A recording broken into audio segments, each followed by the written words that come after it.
update for my studio, for my metal studio. Just giving you a little heads up on what I'm doing, what I've learned, and the upgrades that I've made to my systems and the whole setup. So the first thing that I'm going to go over is my new hardware. Being in the home studio, plugging directly into your audio interface with your raw signal, everything's going to clip. You're going to get desaturation to everything. It's not going to be its purest. So naturally, you need Outboard Gear. And naturally, what you're still going to be plugging straight directly into your audio interface, but you definitely need things before you hit your computer. So there's things between your signal and your computer. So that's why I got my Outboard Gear. And you notice that pretty much I got a tuner here. So just like it's a separate thing to where we can always just plug in there and we'll get the tuning in there. And also I have a tube preamp right here. I use the ART Pro MPA2 just to warm up my sound, to warm up the microphones from the isolated cab. And also, since we're doing that, and just in general, I have a compressor limiter gate to where it compresses the signal and also expands it and also limits that kick. And then also to preserve the sound, because it's going through a lot of things, I got a BBE sonic maximizer. And then also because I'm working with high gain amps such as Mesa Boogie amps and Marshall amps, I have ISP, Decimator, noise reduction, the G-string series, just because that's the best one, and I feel that one is the best one out there right now for noise reduction. It's worth a pretty penny, but it's definitely worth every single penny that I paid for. And so when my signal, it goes into here and goes into here, I'm using something called TRS input, and it's something that I use that's right here. It's pretty cheap. This is what you need. It's made by Hosa, and and you'll notice that in there it's one insert. That's where it goes into your audio interface, and then it sends and it also returns. So you're going to put the send in the beginning of your chain, which is what's right here. So I have it sending and I have it plugged into here, and then I have a patch cable in the back going from the output of my compressor into the input of my sonic maximizer. And then from the sonic maximizer, that's where I put the return cable, and it goes right back into my audio interface. And then also, so pretty much right now I have my signal chain going into the noise reduction pedal. Wait, no, I'm sorry. It goes into the noise reduction pedal, and then it goes into my tube preamp, and then for my tube preamp, from out of it, it goes into the input of the M Audio Fast Track Ultra.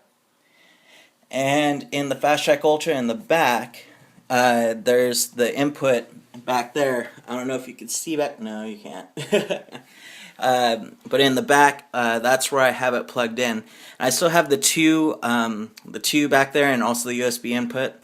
And another thing that I have here that you might want to notice is the Wavelabs. That's how I control everything. So if I play this back, and also here's all the stuff I use. If I play back this here, I'd rather die than go to heaven. You'll notice here.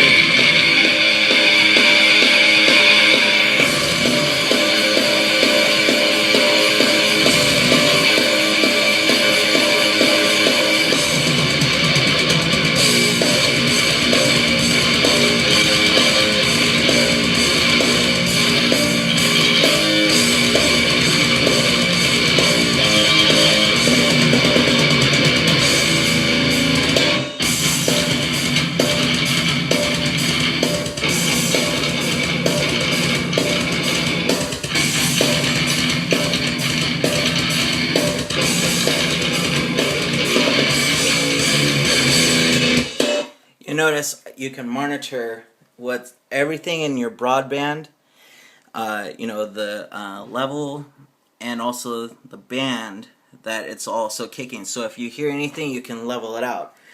So naturally, if you know, say you hear something out of the guitar here, we can signal that out, play it out again, and it's only going to come out one signal, but you'll notice it'll be a lot different looking.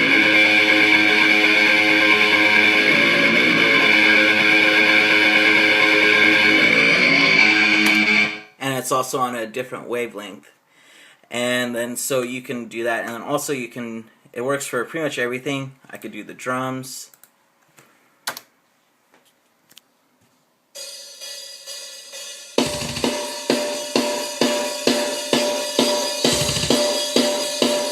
You see the difference in the wavelength right there? And that's pretty much what it does.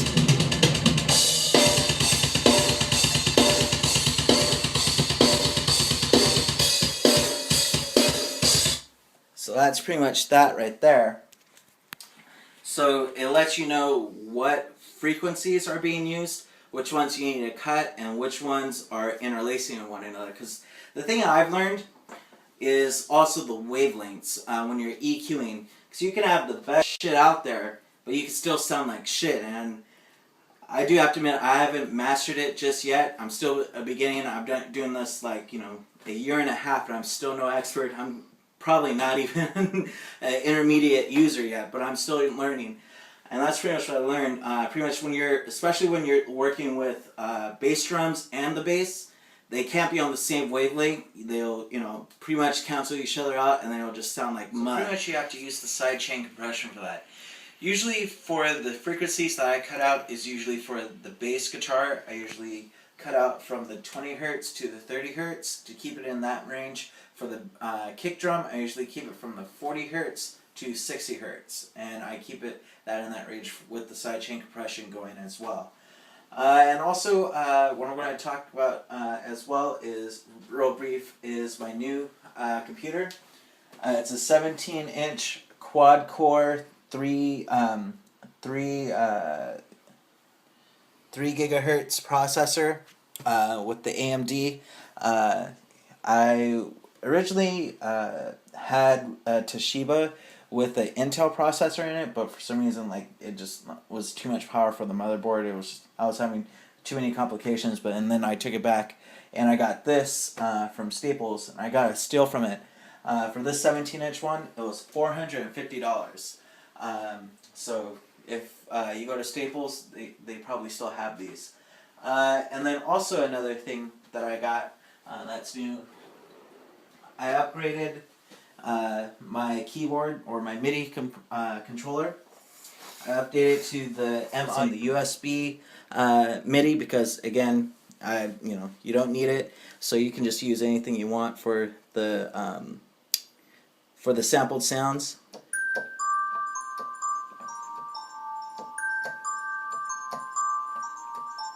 And then you do that, everything is all up in there, and at the end you can add guitars and everything.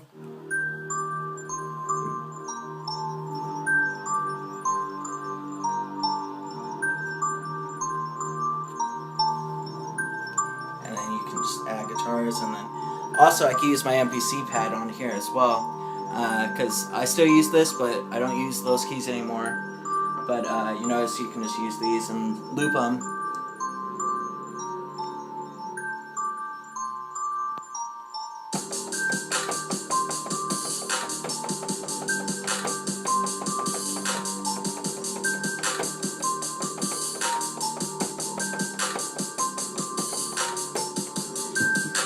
And then also, I can just do whatever I want. I have that looping, so I can just play along with my guitars, make my tracks like that, have it in my DAW.